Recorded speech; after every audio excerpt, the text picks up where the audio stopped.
दोस्तों, पाकिस्तान चाहे कश्मीर में मौजूद भारतीय सैनिकों की छवि बिगाड़ने की जितनी भी कोशिश कर ले, लेकिन वो इसमें कभी कामयाब नहीं हो पाएगा। और इस बात का अंदाज़ा आप इस वीडियो को देखकर ही लगा सकते हैं।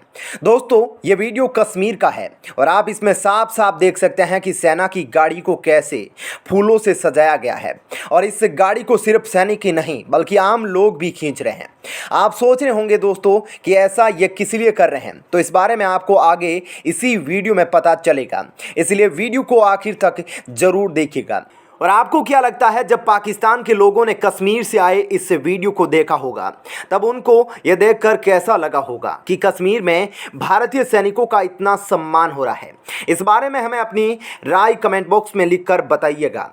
चलिए अब जानते हैं इस वीडियो के पीछे की कहानी। यह वीडियो तब की है जब चिन्नार कोर के प्रमुख लेफ्टिनेंट जनरल डीपी पांडेय की कश्मीर से विदाई की जा रही थी।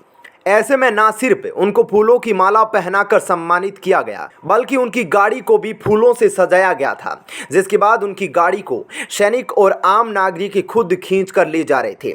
जब यह वीडियो वायरल हुआ तो लोगों को यह बात समझ आ गई कि कश्मीर के लोगों के दिलों में भारतीय सैनिकों के लिए कितना प्यार और सम्मान है। बता दें कि दोस्तों, लेफ्टिनेंट डीपी पांडेय ने चिन्नार कोर की कमान 2021 में संभाली थी, जब कश्मीर भी कोरोना की महामारी झेल रहा था। बताया जाता है कि उस समय भी कश्मीर में आतंकवादियों की संख्या 200 से ज़्यादा थी, लेकिन लेफ्टिनेंट पांडेय के आने के बाद से सिर्फ एक साल में ही कश्मीर में आतंकवादियों की संख्या कम होकर 150 से नीचे चली गई। और दोस्तों, इस बात का पूरा श्रेय लेफ्टिनेंट जनरल डीपी पांडेय को ही दिया जा रहा है। हालांकि वो कश्मीर में सिर्फ एक ही साल रहे, लेकिन उन्होंने इस एक साल में ऐसा काम कर दिखाया जो आज तक कोई नहीं कर पाया। जनरल पांडेय के कार्यकाल के दौरान सेना के जवान और जम्मू कश्मीर की पुलिस ने मिलकर काफ़ी आतंकवादियों को चुन चुन कर सफाया किया और उन्होंने एलओसी पर एंटी इंफिल्ट्रेशन ग्रिड को भी मजबूत करवाया ताकि पाकिस्तान की तरफ से कोई भी आतंकी कश्मीर में ना घुस पाए। दोस्तों, जनरल पांडेय ने इन सब के अलावा एक नए प्रोग्राम की भी शुरुआत की थी, जिसका नाम उन्होंने सही रास्ता रखा था। और इस प्रोग्राम की मदद से वो भटके हुए नौजवानों और आतंकवादियों को सही रास्ते पे लेकर आए और साथ ही उनके परिवार वालों की भी मदद की गई, जिसके बाद काफ़ी सारे आतंकवादियों ने खुद ही आकर सरेंडर कर दिया और नए आतंकियों की भर्ती में काफ़ी गिरावट आई।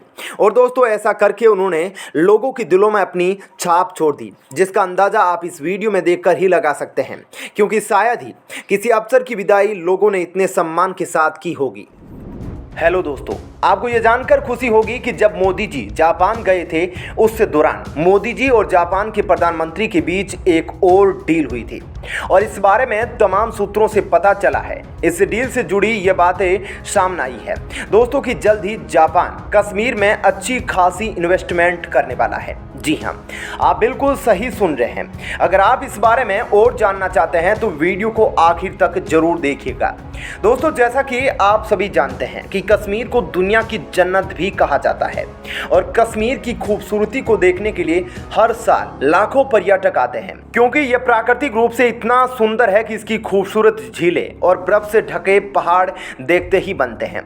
तभी तो दोस्तों, ये मिनी स्विट्जरलैंड के नाम से भी जाना जाता है। ऐसे में अगर जापान जैसा देश जो कि टेक्नोलॉजी में सबसे आगे माना जाता है, अगर वो कश्मीर पर इन्वेस्ट करेगा तो कश्मीरी लोगों के बीच और ज़्यादा फेमस टूरिस्ट स्पॉट बन जाएगा। कहा जा रहा है कि जापान कश्मीर के काफ़ी सारे क्षेत्रों में पैसा इन्वेस्ट कर सकता है, जिनमें स्वास्थ्य, शिक्षा, रियल एस्टेट, एंटरटेनमेंट और लेटेस्ट टेक्नोलॉजी से जुड़े प्रोजेक्ट शामिल होंगे। और इस बात को आप तो जानते हैं दोस्तों कि चाहे कैप्सूल होटल की बात की जाए या फिर बुलेट ट्रेन की, जापान की टेक्नोलॉजी इतनी ज़बरदस्त है कि यह टेक्नोलॉजी के मामले में पूरे विश्व में सबसे आगे हैं। फिर चाहे वो खेती से जुड़ी टेक्नोलॉजी हो या आम जिंदगी की कोई साधारण सी चीज, जापान हर किस्म की चीज़ों को एडवांस बनाने में मशहूर है। तो ऐसे में आप खुद ही सोच सकते हैं दोस्तों कि अगर जापान ने कश्मीर पर इन्वेस्ट किया तो जो लोग अभी पीओके में रह रहे हैं वो पाकिस्तान छोड़कर कश्मीर यानी कि भारत आकर रहना चाहेंगे, क्योंकि जब कश्मीर की पूरी दशा बदल जाएगी तो हर कोई कश्मीर में ही रहना और घूमना पसंद करेगा और इसका सीधा सीधा असर भारत की तरक्की पर भी पड़ेगा।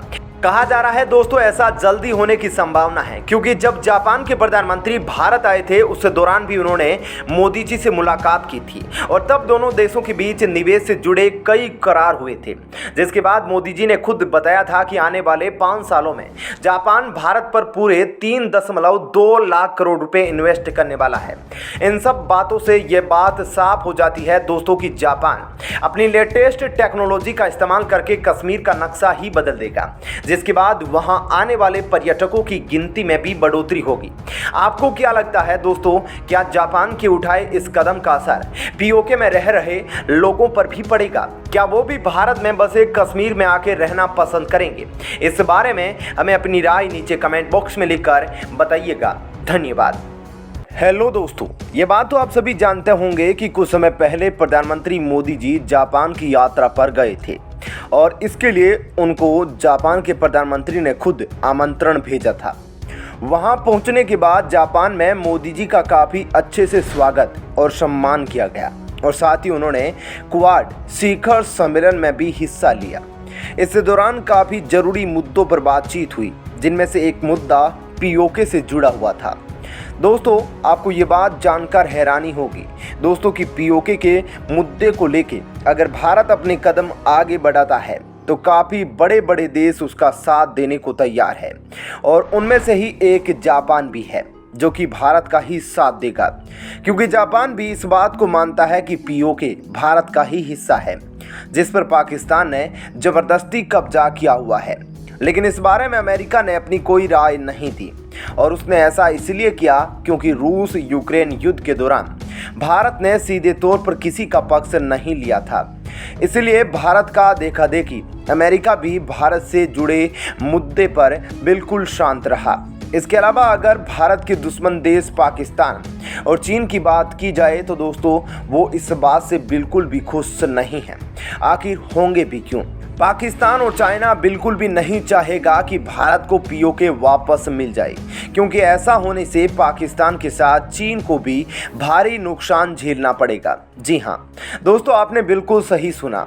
अब आप सोच रहे होंगे कि पाकिस्तान के साथ साथ चीन को इससे क्या नुकसान होगा। इस बारे में ज़्यादातर लोग नहीं जानते हैं, लेकिन अगर आप इस बारे में जानना चाहते हैं तो इस वीडियो को आखिर तक जरूर देखिएगा, क्योंकि हम आपको आगे इसी के बारे में बताने वाले हैं। सबसे पहले दोस्तों, अगर पीओके भारत को वापस मिल गया तो जमीनी नक्शे पर पाकिस्तान और चीन एक दूसरे से अलग हो जाएंगे, क्योंकि उनके बीच भारत आ जाएगा, जिसका असर इन दोनों देशों के बीच होने वाले व्यापार पर भी पड़ेगा, क्योंकि दोस्तों चाइना और पाकिस्तान के बीच ज़्यादातर व्यापार सड़क के रास्ते ही होता है। इसके अलावा दोस्तों चाइना का सी पैक प्रोजेक्ट भी पूरा नहीं हो पाएगा, जो कि चाइना का ड्रीम प्रोजेक्ट है, जिसके बाद चाइना को पाकिस्तान के साथ व्यापार करने के लिए समुद्र का लंबा रास्ता नापना पड़ेगा, जो कि काफ़ी महंगा भी पड़ेगा। और इन सब चीज़ों से ना सिर्फ पाकिस्तान बल्कि चाइना को भी भारी नुकसान झेलना पड़ेगा, जबकि भारत को इससे काफ़ी सारे फायदे होंगे। तो आपको क्या लगता है दोस्तों, अब जब बड़े बड़े देश भी भारत का साथ देने को तैयार है तो ऐसे में क्या भारत को पीओके वापस लेने के लिए बड़े कदम उठाने चाहिए? क्या ऐसे में भारत को अभी अभी रूस से मिली 2 खेपें S-400 का इस्तेमाल करना चाहिए, जो कि अमेरिका के एयर डिफेंस सिस्टम से भी कई गुना ज़्यादा बेहतर मानी जाती है? इस बारे में हमें अपनी राय नीचे कमेंट बॉक्स में लिखकर ज़रूर बताएं। धन्यवाद।